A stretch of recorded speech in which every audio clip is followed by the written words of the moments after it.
Hello dear students, I welcome you to today's class. So I have started this class. Today I thought let me start with this the topic that we were carrying on yesterday. Got it? So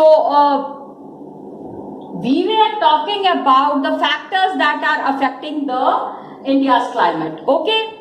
And one thing that we have discussed, ये आपको मैंने कल diagram बना के Coriolis force समझाया था.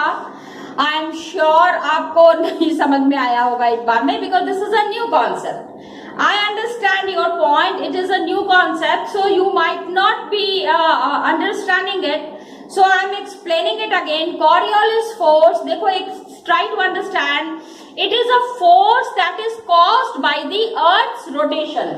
पहली चीज ये समझो, यहाँ पे जो स्ट्रेस करने वाली बात है, हमने आपने जो क्लास 6 में पढ़ा होगा, that the weather change and the climate change that happens because of the Earth's rotation.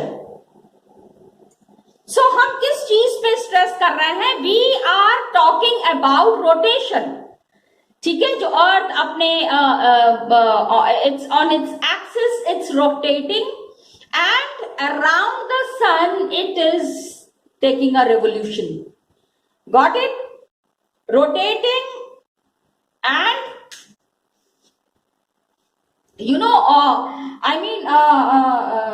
rotation and revolution, these are the two things due to which the weather change and the climate change happens.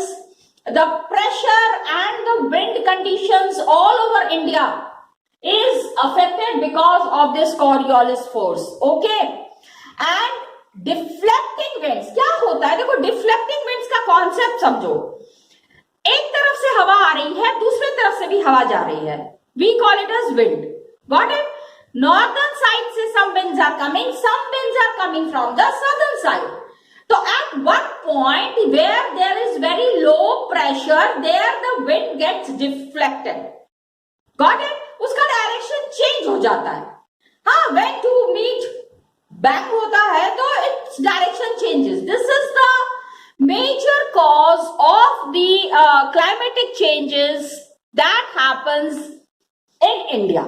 India क्या other parts of the world as well. Got it? तो इस चीज को आपको समझना है. It is deflected towards right in the northern hemisphere. Northern hemisphere में आपको today I'll be sharing some pictures of this weather phenomena. आज मैं आपके साथ weather phenomena का कुछ pictures share करूंगी and I will be sharing one video also. Got it? I hope yes it will be very helpful for you to understand the Coriolis force. तो एक आपको मैं शेयर करूंगी, बट मैं आपको जो समझाने की कोशिश कर रही हूं बेटे उसको भी आप समझो, that the deflection is towards the right. Got it? Some pressure, some air is coming from this side. तो what happens here? The deflection happens. आप देखोगे, you will be seeing it. I will be just sending you, showing you the diagram. आज in the end of this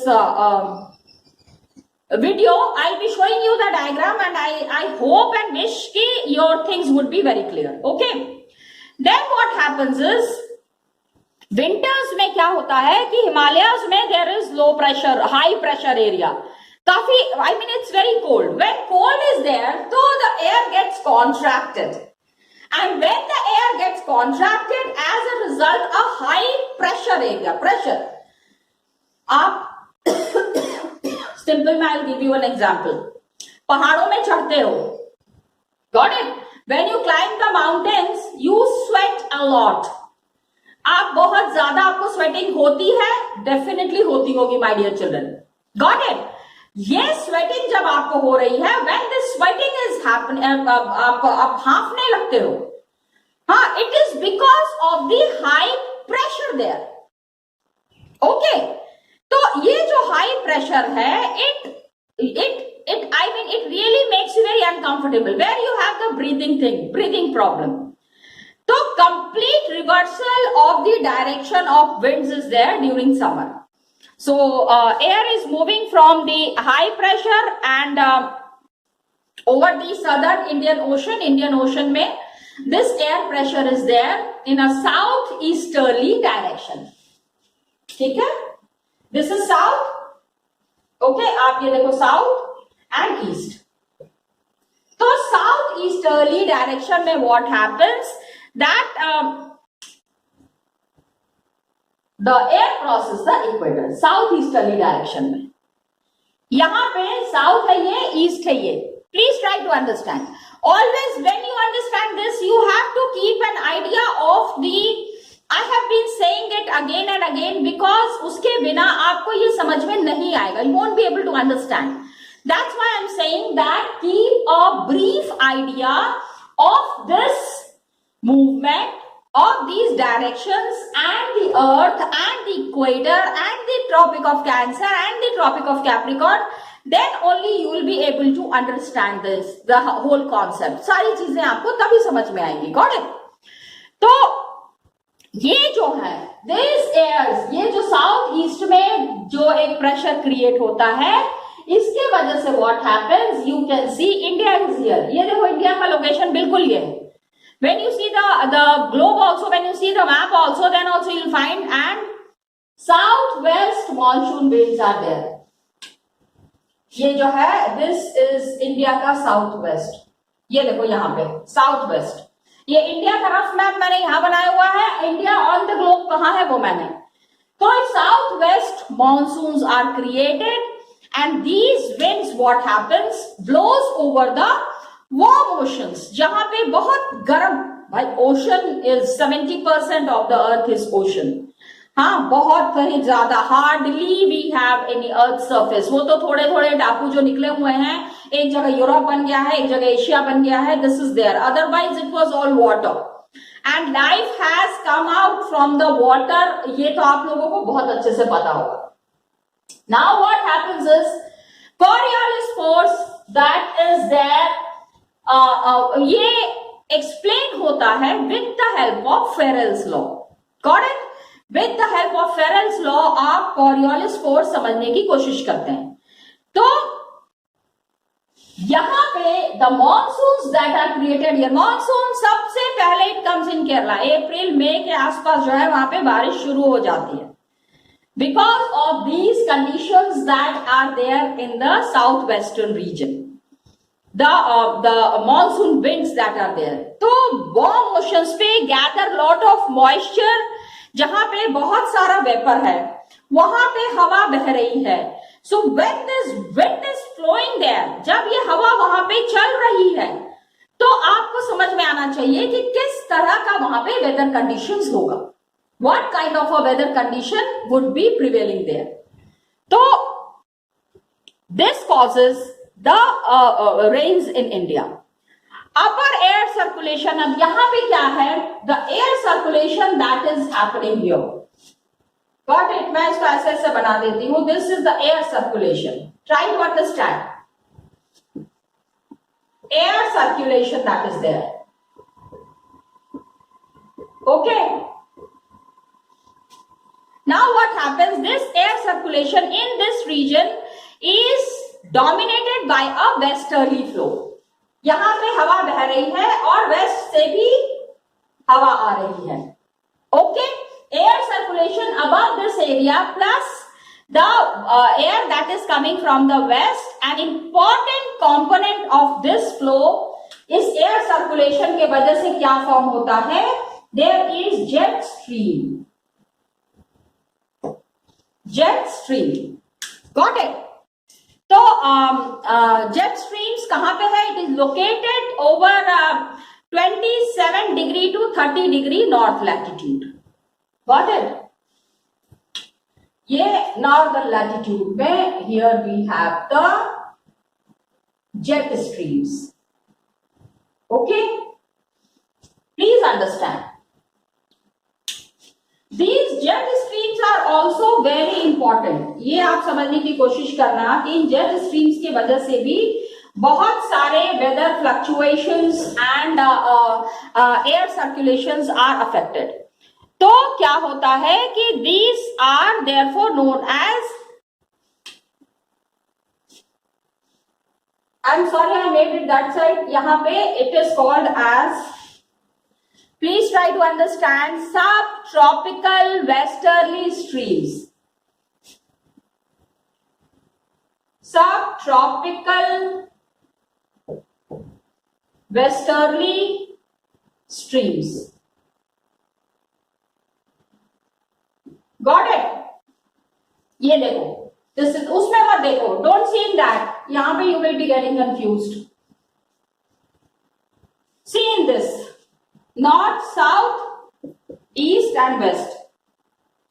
तो यहाँ पे क्या है, सब ट्रॉपिक, ये जो जेट स्ट्रीम्स है in the western area, it is coming here. Got it? तो here the pressure that is there, it is formed as the subtropical, it is called as the subtropical westerly jet streams. Got it? तो India में where do we find these jet streams? कहां पे हमको मिलता है? we find it in the south of Himalayas. India में jet streams, where do we get the jet streams in India? India में ये है, यहाँ पे towards the northern region in the Himalayas all through the year except in summer. Summer में ये jet streams आपको हिमालयाज में नहीं मिलेंगे. Otherwise all through we get the jet streams in the South Himalayas. Okay, Himalayas का जो southern region है वहां पे.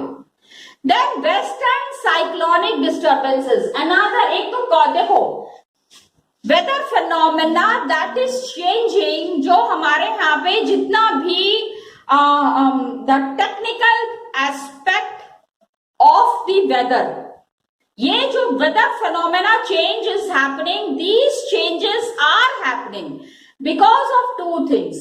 एक तो हो गया Coriolis force, ठीक है, one is Coriolis force and the other one that we are talking about is western cyclonic disturbances.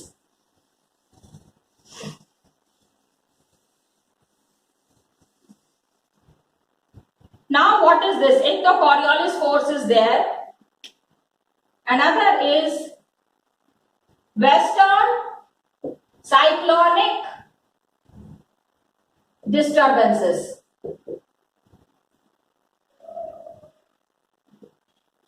Got it? West के तरफ से you try to understand western cyclonic experiences, that disturbances that are there, that is experienced in the north and northwestern part of the country. North में and northwest में, इस जगह पे northwest, ठीक है, this is north and this is west. तो northwestern region में हमको cyclonic disturbances we always feel, and it is brought in by this westerly flow. ये jet streams, this west, because India is here, यहाँ पे I just explained you India is here. तो आप ये देख लो, the jet streams that are coming from the western area, ये जो jet streams इधर से आ रही हैं, इसको समझने का आपको, you really need to understand it properly. Okay, so the disturbances that are there in the south, in the northwestern region is because of this westerly flow. Summer में क्या होता है, सब tropical westerly jet streams move north of the Himalayas. Summers में westerlies flow north of Himalayas. Got it? Please understand. Now, अब ये जो है this summer westerlies, it is flowing north of Himalayas. Himalayas के साउथ में कुछ हवाएं चल रही हैं, हिमालयास के नॉर्थ में कुछ हवाएं चल रही हैं. Please try to understand that it is having a good effect on the climatic changes. Got it? All over, जितनी जगह पे भी ये climatic changes हो रहे हैं, इसका डायरेक्ट इफेक्ट हम महसूस करते हैं. तो easterly jet stream, it is called at subtropical easterly jet stream. Okay, it blows over peninsular India. Peninsular India is this, and east से हवा आ रही है, flowing here. Easterly jet streams. Okay, easterly jet is tropical, subtropical. Easterly jet streams blows over peninsular India. पूरे यहाँ पे ये वाली हवा चलती है. Got it? समर में. And approximately above 14 degree north during the summer month. Summer में ये सारी हवाएं जो है आपको towards the in this peninsular India, the people witness the easterly jet streams. Got it? So I'll once more explain you the western cyclonic disturbances. Please try to understand. Western cyclonic disturbances are weather phenomena. ठीक है? The weather changes that are happening, the weather phenomena that is happening. Now what happens is, in the winter months, it is brought in by the westerly flow from the Mediterranean region. Westerly flow is there in the Mediterranean region and changes occur because of that. Got it, children? So, please understand, अभी तो ये समझो कि Mediterranean कहाँ है. This is India, okay? And Europe में there is the Mediterranean region here. यहाँ पे Mediterranean Sea है, जिसके आसपास में पूरा यूरोप है. The whole of Europe is adjoining the Mediterranean Sea. अब Mediterranean से जो हवा चलती है, in the winter months, westerly flow that comes from the Mediterranean region, it influences the weather of the north and northwestern regions of India. Okay? Please understand. Again, I'll explain it to you.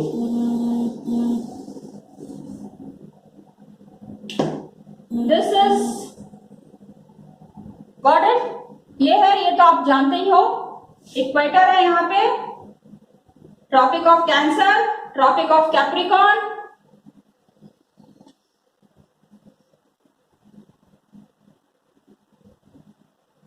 ये India is here. Okay, and India का western part is here and Mediterranean is here. Mediterranean Sea. Mediterranean Sea is very important. आप जब when you see the world map, you will find कि Europe में the Mediterranean area is there. Now what happens? The Mediterranean area that is there, in this Mediterranean area, lot of cold waves are there. Got it, children? So Mediterranean से ये जो हवाएं आ रही हैं, Mediterranean Sea is here. And Mediterranean area is the most beautiful area. लोग कहते हैं because the whole of Europe is surrounded by Mediterranean Sea. Got it? तो Mediterranean climate is a very different climate. And tropical cyclones occur during the monsoon region. And October, November में भी होता है. These are the part of the easterly flow. ये जो भाई this is towards the west. And इधर जो हवा चल रही है इनके तो ईस्ट के तरफ से यहाँ पे आ रही है. ये समझो. Please understand. This is India. Got it? India का वेस्ट ये है. Okay, this is Mediterranean. Mediterranean का ईस्ट ये है. तो ईस्टर्ली फ्लो, ईस्ट से इधर से जो हवा चल रही है, it's called as easterly jet streams. Got it? तो मेडिटेरेनियन के ईस्ट से इंडिया के वेस्ट में अफेक्ट पड़ता है. मेडिटेरेनियन के ईस्ट से जो हवा चल रही है. ओके, तो कोस्टल रीजन हमारा जितना भी है, ऑल दिस, ये जो हवा इधर से आ रही है, which is called as easterly jet. Please try to understand. It is called as easterly jet streams. Please understand the easterly subtropical easterly jet that is coming, it is affecting the whole of peninsular India. ये यहां से east की हवा आ रही है, हमारे waste को डिस्टर्ब कर रही है. इनका ईस्ट, हमारा वेस्ट. इंडिया का, हमारा मतलब इंडिया का. Got it? सो ईस्ट की हवाएं आ रही हैं, वेस्ट को डिस्टर्ब कर रही हैं, please understand, okay.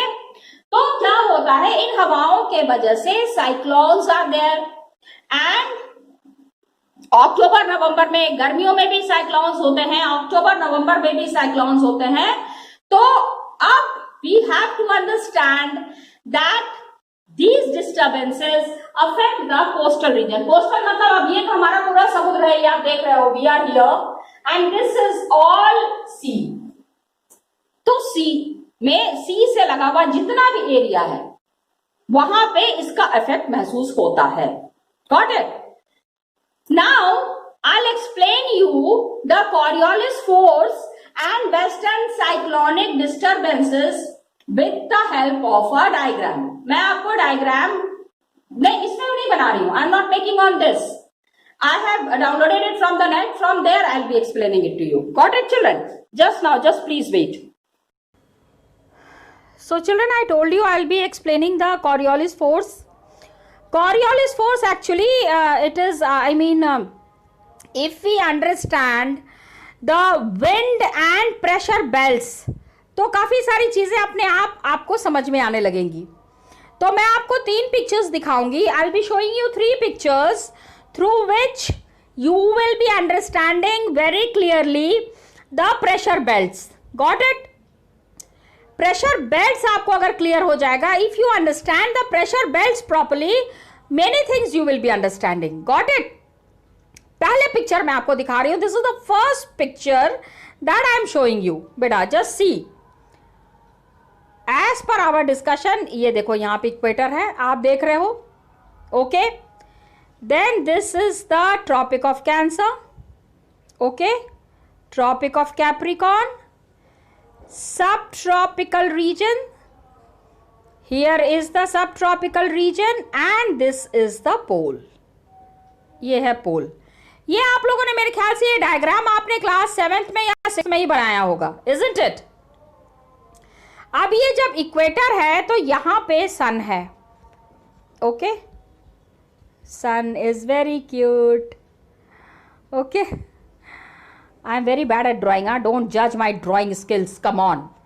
Now sun rays are directly falling on the equator. ठीक है? Equator पे जब direct sun rays are falling, तो obviously there would be extreme heat. ये जब extreme heat होता है तो equator पे low pressure area हो जाता है. This is a complete low pressure area. हवा वहां टिकती नहीं ना है, हवा हमेशा बहती रहती है। गर्मी के वजह से the air expands and rises, ठीक है, when it rises towards the tropical region, okay.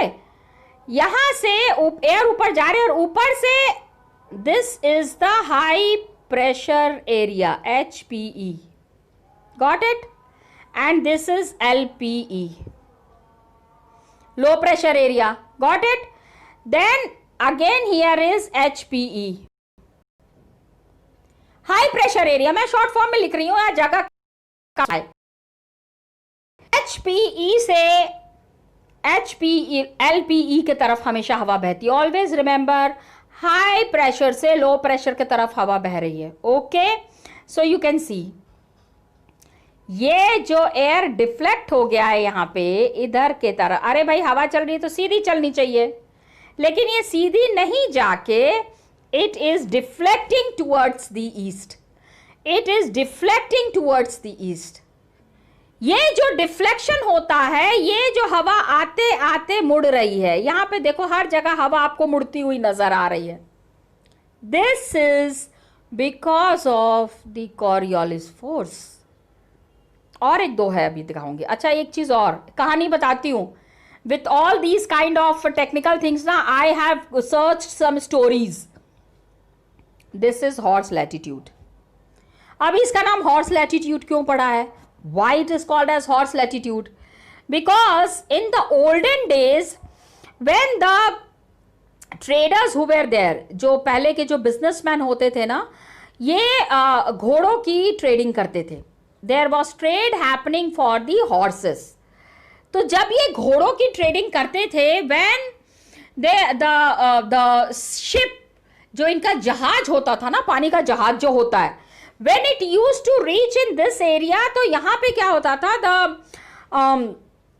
horses used to feel very uncomfortable.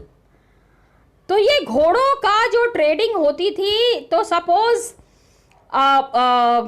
There is some trader who is trading in horses, एक कहीं पे उसको 100 हॉर्स पहुंचाना है। अरब कंट्रीज के घोड़े बहुत फेमस थे, अरबी घोड़े कहा जाता था ना। तो these horse use to feel very uncomfortable, 2-3 घोड़े उसमें मर जाते थे because of the high pressure. इतना प्रेशर हो जाता था कि उनको ब्रीदिंग में प्रॉब्लम होने लगती थी, and 2-3 horses use to die. तो बाकी के घोड़े भी उनको देख के घबरा जाते थे, ऐसा नहीं हो कि वो भी मर जाए। तो what did these people do, these traders use to throw the horse there, जो मर जाते थे उनको उठा के वहां पे फेंक देते थे। तो that's why that area was called as horse latitude. Okay, ये तो एक पिक्चर हुआ। दूसरी पिक्चर दिखाती हूं आपको। आई will show you another figure. ये देखो, ओके, नॉर्थ पोल, सब पोलर लो प्रेशर बेल्ट। देखो इक्वेटर है ये, you can see the equator here. Equator से जब आप ऊपर बढ़ते हो तो हाई प्रेशर हो जाता है, इसके फिर ऊपर बढ़ते हो तो लो प्रेशर हो जाता है, और सबसे ऊपर में यहां पे तो बहुत ठंड होती है because sun's rays does not reach here. This is sun, sun rays is falling here but here it is not reaching properly. तो क्या होता है that air flow is always from the high pressure towards the low pressure. Equator पे there is the low pressure area, वहां पे the air is coming. Then you have the high pressure area. High pressure से हमेशा air is flowing towards the low pressure. Got it? तो सब tropical high pressure, सब polar low pressure, all these high pressure and low pressure area. And देखो अभी हमने पीछे वाला जो मैप वो देखा, एक we have seen one picture there, उसमें भी this was deflection was there. जो एयर इधर आ रही है, एयर आके ऐसे मूव हो रही है, एयर आके इधर मूव हो जाती है, इधर की एयर आके इधर मूव हो जाती है। Got it? तो and जिस डायरेक्शन से the air is coming, the wind, I won't say air, I'm sorry I'm using the word air, but it is not air, it is the wind. जिस तरफ से वो हवा आ रही है, जिस दिशा से वो हवा आ रही है, उसी दिशा का नाम पड़ जाता था। Got it? The same direction name was given to that area. तो ये हो गया यहाँ पे north pole, then low pressure belt, high pressure belt, then equator. ये देखो पोलर ईस्टर्लीज, पोल्स की तरफ से जो हवा आ रही है ये पोलर ईस्टर्लीज, देन ये वेस्ट की तरफ से हवा जा रही है वेस्टर्लीज। देखो ये समझो, this is west, this is east, and north and south तो पता है आपको, नॉर्थ एंड साउथ। ईस्ट के तरफ से हवा आ रही है ये ईस्टर्लीज, वेस्ट के तरफ से हवा, वेस्ट के तरफ हवा जा रही है तो वेस्टर्लीज। Got it? तो वेस्टर्लीज एंड ईस्टर्लीज का continuous relationship is there, and जहां पे वो मिल रहे हैं, जहां से वो इफेक्ट हो रहे हैं, वहां से lot of changes are happening. Got it? समझो चीज को। एक पिक्चर और, अभी एक और, मुझे पता है अभी भी आपको कंफ्यूजन हो रही होगी। I will show you one more picture. ये देखो, this is very nice, I will explain it to you. ये तो मैं आपको पक्का एक्सप्लेन करूंगी। This is the low pressure area and high. Equator पे लो, फिर नीचे हाई, फिर लो, फिर यहां पे high. L H L H L H, ठीक है? Low high, low high, low. Got it? ये देखो ईस्ट की तरफ से हवा आ रही है ईस्टर्लीज, वेस्ट की तरफ से हवा जा रही है वेस्टर्लीज, ईस्ट की तरफ से हवा आ रही है north east trade winds, west के तरफ हवा जा रही है, north west trade winds. Got it? तो ईस्ट एंड वेस्ट के तरफ से जो हवा आ रही है, जो हवा जा रही है, on the basis of direction the winds are blowing, उसी के हिसाब से उनका नाम पड़ जाता है। Please understand. I will show you again all the pictures. ये देखो, आई टोल्ड यू कि जिस दिशा से हवा आ रही है, north east trade winds, prevailing westerlies, west के तरफ से हवा बह रही है, पोलर ईस्टर्लीज, ईस्ट के तरफ से हवा आ रही है, बिकॉज ये देखो this is east and this is west. सारा रोटेशन पे डिपेंड करता है, the way earth is rotating, on that basis the climatic changes are happening. Got it? Please understand and please remember it. इसको याद रखने की कोशिश कीजिएगा आप लोग। Got it? And when you remember it then only you will be understanding. So I have shown you 3 pictures my dear children. 3 pictures मैंने आपको दिखाए हैं। पहला ये था, सबसे लास्ट ये था, because when you understand this mechanism, इसको अगर आप समझ जाएंगे तो बाकी की सारी चीजें समझने में आपको कोई प्रॉब्लम नहीं होगी। Got it? Stopping here, next class में again we will be discussing the climatic controls in a different manner. Thank you children and all the best to you.